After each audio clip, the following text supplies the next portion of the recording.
saí da roça, lá no interior de Santa Rosa, vim para o seminário em 1967 para ser professor sinodal, professor paroquial, que na época ainda as escolas floresciam bastante. De fato, eu me formei como professor. Durante todo o curso de teologia, dei aulas na Matias Velho. E na teologia, então, nós nos formamos, como o pastor Ismar já disse, exatamente hoje, há 50 anos atrás. E eu vi que depois vai ser cantado o hino, ó meu Jesus, se a ti eu não tivesse. Na época, nosso grupo cantou esse hino. Era ainda bastante desconhecido. E esse hino tem nos acompanhado como turma esse tempo todo. O lema, Romanos 1,15. Quanto está em mim, estou pronto a anunciar o Evangelho. O que vocês acham? Não é meio pretensioso, meio arrogante, meio arriscado dizer estou pronto?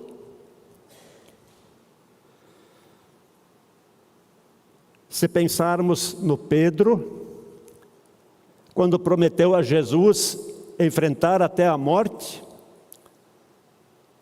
antes de abandoná-lo, estou pronto para ir contigo até a morte. Aí de fato é uma temeridade, é uma leviandade fazer uma promessa assim. Se pensarmos naquele filho que o pai convidou para trabalhar na sua vinha, e ele prometeu fazê-lo, mas depois não fez. Então realmente é uma vergonha dizer, prometer, estou pronto. Mas como é bom ouvir exemplos positivos de incentivo, que mostram que, de fato, pessoas dedicadas a Deus podem fazer uma promessa tão ousada, estou pronto. Por exemplo, Isaías, quando disse, aqui estou, Senhor, envia-me a mim.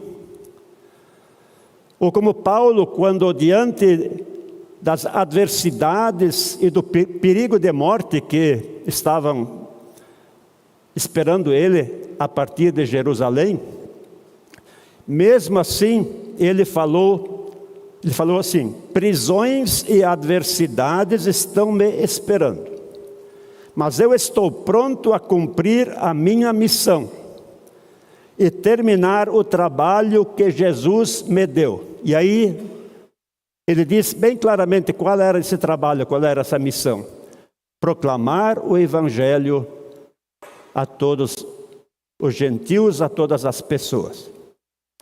E temos o exemplo da jovem Maria, que também disse, aqui está a serva do Senhor, que se cumpra em mim tudo o que Deus quer realizar. Exemplos positivos e bons, de pessoas decididas a ser fiéis e dar o seu testemunho. O que nunca devia acontecer é que deixemos de olhar para estes exemplos bons e positivos, inspirando-nos neles. No caso, cito também os cristãos da Macedônia, que a si mesmos se entregaram ao Senhor e estavam prontos a dar o testemunho e também com suas ofertas ajudar os necessitados. Sempre deveríamos estar prontos e prevenidos para dar o nosso testemunho de fé nas ofertas, no nosso dia a dia, com nosso testemunho claro e fiel. Sempre deveríamos estar em prontidão, aguardando a bendita manifestação do Salvador Jesus no grande dia do seu retorno, como escreve o apóstolo Pedro na sua primeira carta, onde ele diz assim: estejam prontos para agir. Continuem alertas e ponham toda a sua esperança nas bênçãos que serão dadas a vocês quando Jesus Cristo for manifestado ou revelado. Enquanto isso, enquanto aguardamos esta bendita volta de Cristo, o mesmo Pedro diz: estejam sempre prontos para responder a qualquer um que pedir razão da vossa esperança, da vossa fé, do vosso amor a Jesus. Estejam prontos para dar o vosso testemunho. Resumindo, dizer estou pronto com arrogância, com prepotência, com autossuficiência e levianamente, é muito feio. Mas, para dizer, fala Senhor, porque o teu servo ouve, ou então para dizer com o apóstolo Paulo, no lema da minha turma, estou pronto a anunciar o Evangelho, que coisa boa. É isso que se espera de todo o seguidor de Jesus. E Paulo, quando disse estou pronto, ele estava consciente e firme nessa convicção: tudo posso naquele que me fortalece, que me capacita. E nesse sentido, de proclamar, testemunhar o Evangelho, pastores, líderes e todos os membros de uma comunidade cristã, como a comunidade Cristo, são embaixadores, são sacerdotes do Rei Jesus, a fim de anunciar que não há salvação em nenhum outro, porque abaixo do céu, em todo o universo, não há nenhum outro nome, nenhuma outra pessoa, nenhuma outra condição pela qual possamos ser salvos. Nem sempre é fácil ser fiel e íntegro na pregação, anunciar todo o desígnio de Deus, principalmente quando toca de a gente apontar pecados, erros, transgressões, usar a lei. Por exemplo, Natã, quando teve que falar com o rei Davi e dizer: tu és o homem, tu és aquele que cometeu vergonhosos pecados. Um profeta dizer para o rei, certamente não foi muito fácil. Ou então, dizer para um membro relapso, e aí eu regrido esses 50 anos, dizer para ele o que você contribui e oferta o ano inteiro para o reino de Deus, é menos do que aquilo que você gastou no último fim de semana em comida, bebida, jogo e diversão. É preciso ter coragem para dizer isso. Eu vou repetir, porque tem muitos desses que tudo o que ofertam o ano inteiro é menos do que o que gastam no fim de semana nas coisas do mundo. Argumentar com um coração teimoso, endurecido, que diz assim: o que vem depois da morte não me interessa. Eu quero saber quem pode me ajudar, socorrer e resolver os meus problemas aqui. Eu nem posso ter certeza que existe um amanhã depois do túmulo. Alertar um materialista avarento: o que tens preparado, ajuntado, acumulado em tua vida, para quem será?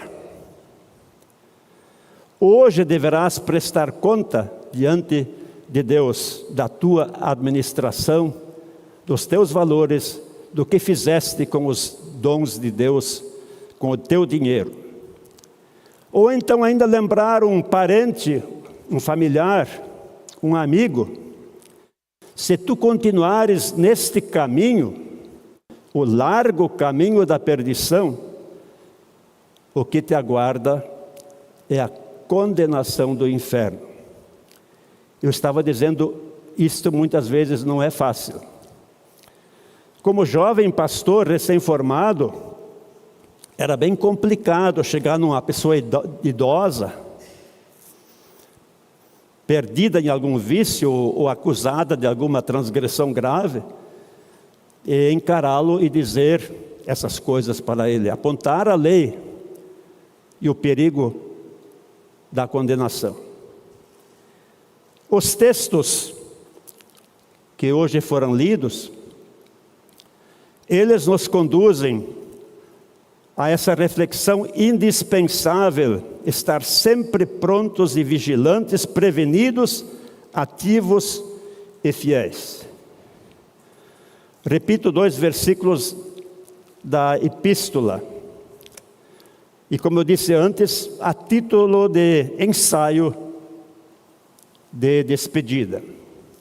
Lá no capítulo 3, eu leio os versículos 12 e 13, 1 aos Tessalonicenses. Que o Senhor faça com que cresça cada vez mais o amor que vocês têm uns para os outros, ou pelos outros, e por todas as pessoas, que esse amor se torne igual ao amor que nós temos por vocês.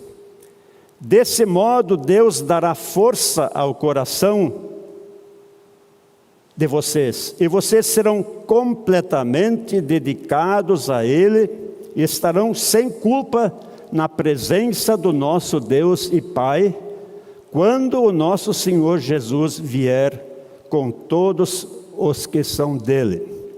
E tem um amém aí. Queria lembrar também do Evangelho, uns poucos versículos, capítulo 21 de Lucas, lá onde diz no versículo 28, quando estas coisas acontecerem, as coisas do fim, que anunciam a proximidade da volta de Cristo e do juízo, quando essas coisas começarem a acontecer, fiquem firmes e de cabeça erguida, pois logo vocês serão salvos.